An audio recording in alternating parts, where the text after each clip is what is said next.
The relevance of the ACCUS and independent Catholicism in the context with which we minister. That was what was requested to be this presentation by Father Jamie, and it really came to stem about who we are and what we do within the context of the greater organizations that are out there, and that was because there were questions within this community as to how this all came about. And I understand that, because when Father Jamie came to the ACCUS, it was in that transition time when Archbishop Harms became ill, and then the first flavor of us in person was when Father Jamie was able to come out to Frederick, Maryland, to be a part of Archbishop Harms' committal rites.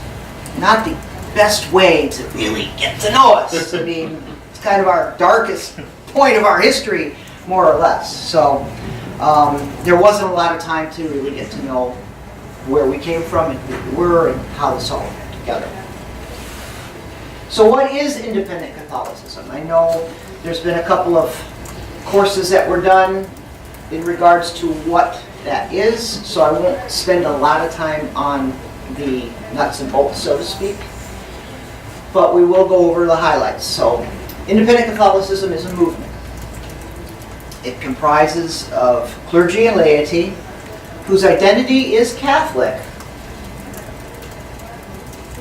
and who form micro-churches claiming apostolic succession and valid sacraments. Now you see that word claiming is there for a reason. We'll go over that in a little bit, but not all independent Catholic churches have valid apostolic succession, which means then they don't have valid sacraments. It's a fact.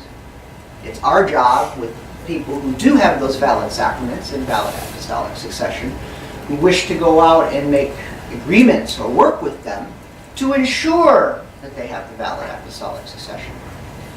Whether that's important to you or not, that is a choice that needs to be made. But in the ACCUS, it has to happen, because reputation is everything. If your reputation is tarnished in this movement, no one will come to you. No one will deal with you, and Rome will laugh at you. And if you do have a problem with Rome, they won't even deal with you. They'll just laugh you off the planet. I've seen it happen. Just seen it happen a number of times. So that valid apostolic succession is key to being an independent Catholic group. So the origins of independent Catholicism. Two important defining events that give us what we have today, give us who we are. That first was the departure from Rome, was the succession in 1870 of the Utrecht movement, or the Utrecht succession.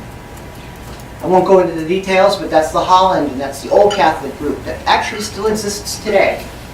And a side note of that is one of the bishops from that succession actually went in, fully dressed, into a papal meeting and got to meet Francis. Francis was welcome to it, but the other cardinals got him quietly, politely out of there as quickly as possible. Rome doesn't want to know that we exist.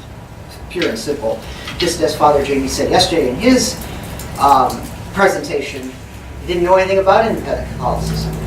It's existed for quite some time, 1870s, if not even earlier in some cases. But Rome does a very good job keeping us quiet.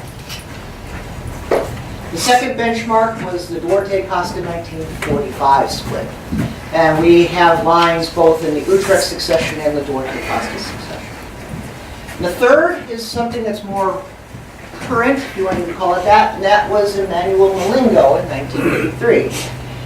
Interesting story with Bishop Malingo was he's a married priest, married bishop, that left the church and got married.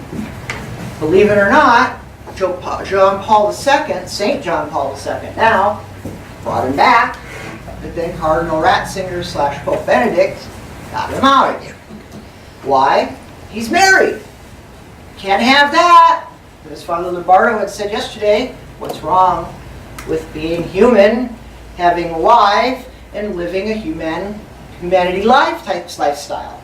But Rome don't want that. So can't have one of your big bishops married. That's not going to happen. So because Benedict was so conservative, and from that side of the hard right-hand side of the Roman Church, that moved him off. So that's the three big modern day, if you want to call it that, movements that started this independent Catholicism, Old Catholic orders. So what is valid apostolic succession? And that's a question that if people come to you and ask you, what makes you Catholic? That's it, valid apostolic succession.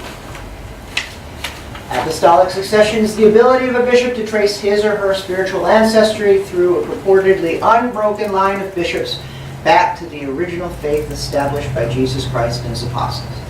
That's the definition. Yes, we have that. Both Bishop Harms and myself have bulletproof, ironclad, valid apostolic succession. No one can refute it.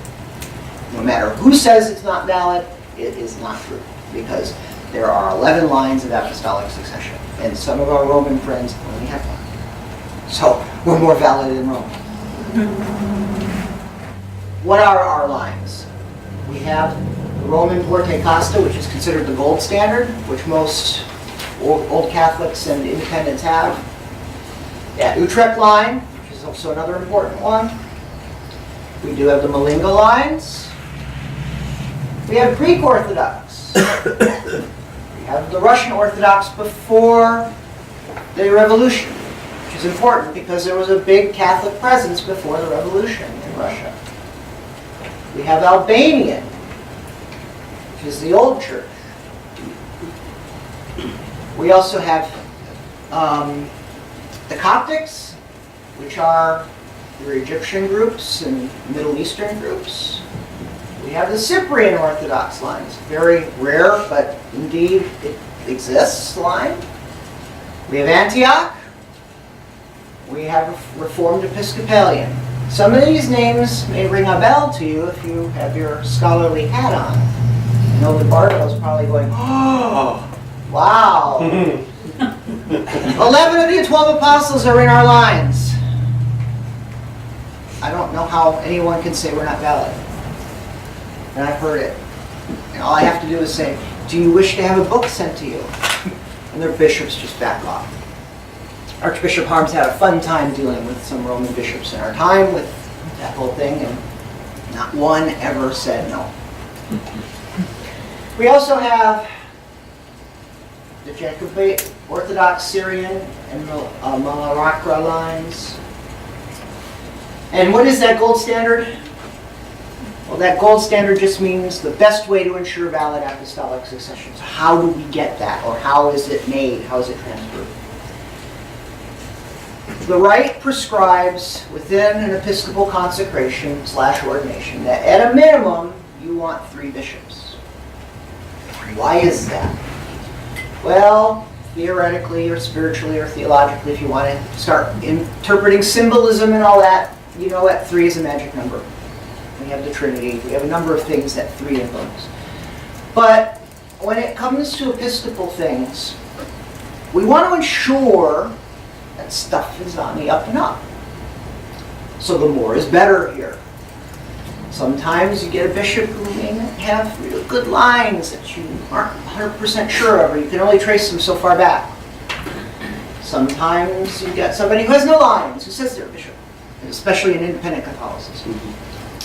So the early church made it very clear that 3 bishops is good, and as that minimum for the gold standard. You can do 2, but it's better to have that 3. Why? Because then no one can question it, especially our Roman brothers. That the other thing that makes it gold standard is that they have confirmed, valid, and broken lines of that apostolic succession. And that the liturgy you use for that consecration and ordination has the main elements of an episcopal consecration and ordination. What do I mean by that? Some independent groups have some real interesting liturgies, and they're not quite by the rubric sometimes, or they do things that spiritually may connect them, but they don't have the elements necessary to make sure that that ordination is validly consecrated. So what makes those elements of the ordination consecration valid? Gospels that are placed over the head, incrimination rite, the actual words of institution that take place when the bishop, that's the main consecrator, says the prayer of consecration. Remember, all of you, when you were ordained, hands went over you and a prayer was said? Along those lines, there's special words that need to be said in that to make sure that that all happens. Not everyone does that. So that kind of makes things shady. So it's very important how the liturgy is done. And in order to refute anybody who wishes to not have Rome on their back, it's best to use the Roman rite. Why? Because then they can't argue with you. You still have those, that makes it better. Or if you use the Episcopalian or the Anglican, that's fine. Make sure it's a Catholic rite of some sort that has its traceable roots. So the next part of this definition is the autocephalous part. Self-governing. Generally, you have your own canon law that you abide by. A valid apostolic succession is key. Some sort of structure that makes it a church that you can define, that has working parts, so to speak. It's not necessary, but it's great that if it's a non-profit church that has a 501c3 status. Why? In this country, it's nice to have, especially in the minds of fundraising, and you get big donors who want to see that tax write-off at the end of the year. But it's not a requirement. But any of the other groups you wish to pursue, or what we would look at, we'd want to see if they have these items available.